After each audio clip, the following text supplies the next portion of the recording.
रौनक शहर के एक पिज्जा हट में पिज्जा डिलीवरी की जॉब करता था। रात के 11 बज चुके थे। रौनक ड्यूटी ऑफ करके अपने घर जाने की तैयारी कर रहा था कि तभी रौनक का मालिक उससे कहता है, रौनक, अभी तुम्हें लास्ट पिज्जा डिलीवर करना है, उसके बाद घर जाना। लेकिन सर, अब तो रात के 11 बज चुके हैं और आज मौसम भी खराब है। रौनक, हम अपने किसी भी ग्राहक को नाराज करके अपने पिज्जा हट का नाम खराब नहीं कर सकते। तुम्हें ये डिलीवरी करनी ही होगी। जाओ। मालिक पिज्जा का पैकेट और एड्रेस की पर्ची रौनक को पकड़ा देता है। रौनक एड्रेस देखकर मालिक से कहता है, लेकिन सर, ये एड्रेस तो शहर से बाहर के किसी गांव का है। हाँ, तो कोई बात नहीं, तुम ये लास्ट डिलीवरी पहुंचाकर वहीं से अपने घर चले जाना। रौनक बुझे मन से पिज्जा डिलीवर करने के लिए अपनी स्कूटी पर सवार होकर निकल पड़ता है। डिलीवरी पॉइंट शहर के बिल्कुल बाहर था। ऊपर से मौसम भी खराब हो रहा था, इसलिए रौनक फुल स्पीड से स्कूटी को सड़क पर दौड़ा रहा था ताकि डिलीवरी पॉइंट पर जल्दी पहुंच जाए और पिज्जा डिलीवर करके जल्दी से वापस अपने घर पहुंच जाए। शहरी इलाका पार करके अब रौनक सुनसान रास्ते से गुजर रहा था और सोच रहा था, ये पिज्जा डिलीवरी की जॉब सचमुच एक सिरदर्द है। इनकम कम और मेहनत ज्यादा।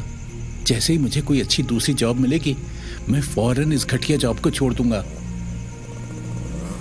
चलते चलते रौनक अब अपनी मंजिल के करीब आ गया था, क्योंकि अब वो गांव नजर आने लगा था जहां रौनक को पिज्जा डिलीवर करना था। गांव की तरफ जाने वाला ये रास्ता कच्चा और टूटा फूटा सा था। रौनक की स्कूटी इस रास्ते पर चलती हुई डगमगा रही थी। ओफो, इस रास्ते में तो गड्ढे ही गड्ढे हैं। क्या मुसीबत है। ये स्कूटी भी संभल नहीं रही, ऊपर से ये अंधेरा, मुझे कुछ दिखाई नहीं दे रहा। कच्चे रास्ते और अंधेरे की परेशानी को झेलता हुआ रौनक आखिरकार डिलीवरी पॉइंट पर पहुंच ही जाता है। ये एक बड़ा सा पुराना मकान था और गांव के बिल्कुल बाहर था। मकान की खिड़कियों से बल्ब की रोशनी बाहर तक आ रही थी। रौनक स्कूटी को मकान के सामने लाकर रोकता है और पिज्जा लेकर मकान के गेट पर जाता है और जेब से एड्रेस की पर्ची निकालकर मकान पर लगी एड्रेस प्लेट से मिलान करता है। हाँ, एड्रेस तो यही है। बस अब मैं जल्दी से ये पिज्जा डिलीवर करके अपने घर के लिए निकल चलूं। जैसे ही रौनक गेट को खटखटाने लगता है, पता नहीं कहां से एक काली सी मोटी बिल्ली रौनक के ऊपर छलांग लगा देती है और रौनक हड़बड़ा कर गिर पड़ता है। हाँ, अरे ये मनोज बिल्ली कहां से आकर मेरे ऊपर कूद गई। भाग भाग बिल्ली। रौनक के भगाने पर बिल्ली म्याऊं म्याऊं करती हुई वहां से भाग जाती है। रौनक उठकर खड़ा होता है और जैसे ही वो घर का गेट खटखटाता है, वैसे ही आसमान में जोर की आवाज से बिजली कड़कती है और साथ ही मकान की छत से बहुत सारे चमगादड़ उड़कर आसमान में चक्कर काटने लगते हैं। रौनक ये सब नजारा देखकर कुछ घबराने लगता है। अरे, ओह माय गॉड, आज मैं कहाँ फंसा। इतना डरावना माहौल आज से पहले मैंने कभी नहीं देखा। रौनक फिर से दरवाजा खटखटाता है और कहता है, अब सुनीता जी, मैं आपका पिज्जा लाया हूँ, आकर ले लीजिए। तभी एक चरमराहट की आवाज के साथ मकान का दरवाजा अपने आप खुल जाता है और मकान के अंदर से एक लेडी की आवाज आती है, मैं चल फिर नहीं सकती बेटा, तुम ही अंदर आ जाओ। रौनक मकान के अंदर चला जाता है और मकान के बड़े से हॉल नुमा कमरे में पहुंचता है। हॉल में कोई भी नहीं है। रौनक इधर उधर देखता है। हॉल में उसे कोई भी नजर नहीं आता। तो रौनक पुकारता है, अरे इतना बड़ा हॉल और खाली, यहां तो कोई दिखाई भी नहीं दे रहा। अब सुनीता जी, सुनीता जी, किधर हैं आप? जल्दी से अपना पिज्जा ले लीजिए, फिर मुझे घर भी जाना है। तभी हॉल के अंदर जलते हुए बल्ब अचानक अपने आप ऑन ऑफ होने लगते हैं। हॉल में रखी हुई टेबल अपने आप एक तरफ खिसक जाती है। रौनक की अजीबोगरीब हलचल देखकर बौखला जाता है। अरे ये सब क्या हो रहा है यहाँ? ये सब क्या हो रहा है? ये टेबल अपने आप खिसक रही है और ये बल्ब जल बुझ रहे हैं। ये क्या हो रहा है? सुनीता जी, सुनीता जी। तभी कोई रौनक के कंधे पर हाथ रख देता है। रौनक पलट कर देखता है। उसके सामने एक सरकटी चुड़ैल खड़ी हुई थी।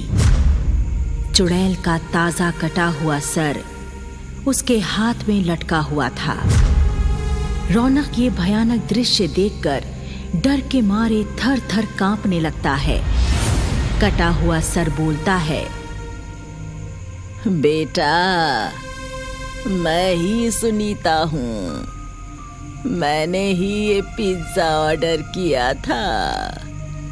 लाओ, ये पिज्जा मुझे दे दो। भूतनी, बचाओ, बचाओ, कोई मुझे बचाओ। डर के मारे चीखता हुआ रौनक दरवाजे की तरफ भागता है। लेकिन जैसे ही रौनक दरवाजे तक पहुंचता है, दरवाजा खटाक से अपने आप बंद हो जाता है। खोलो, खोलो, कोई इस दरवाजे को खोलो। मुझे यहाँ से बाहर निकलना है। खोलो, दरवाजा खोलो। चुड़ैल अपना सर अपने धड़ पर फिट करती है और हाथ का इशारा करके रौनक को अपनी ओर खींचने लगती है। रौनक अपने आप खींचकर चुड़ैल के पास आकर रुकता है। चुड़ैल भयानक सी हंसी हंसकर कहती है,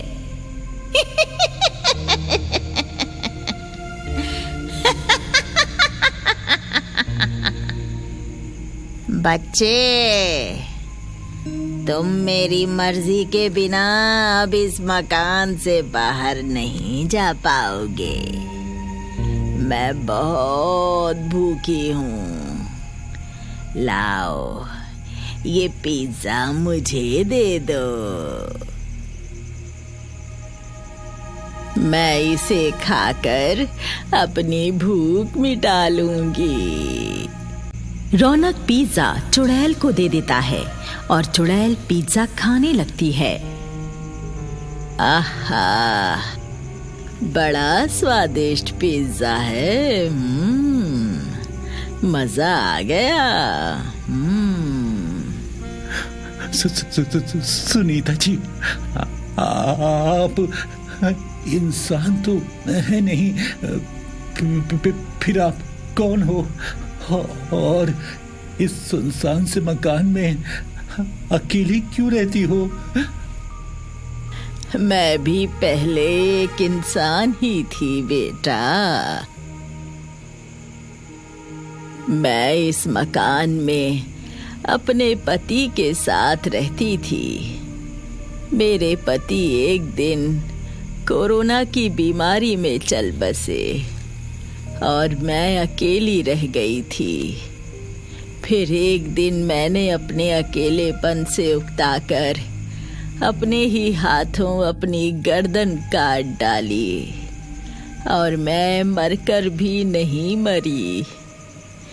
मैं चुड़ैल बन गई।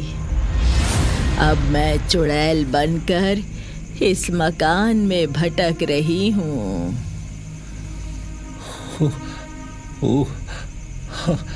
सुनीता जी, आपकी कहानी तो सच में बहुत दुख भरी है। अब क्या मैं आपकी कोई हेल्प कर सकता हूँ? बेटा, तुम बस मेरी इतनी मदद करना कि मेरे बारे में कभी किसी को मत बताना, वरना लोग मेरा इस घर में रहना मुश्किल कर देंगे।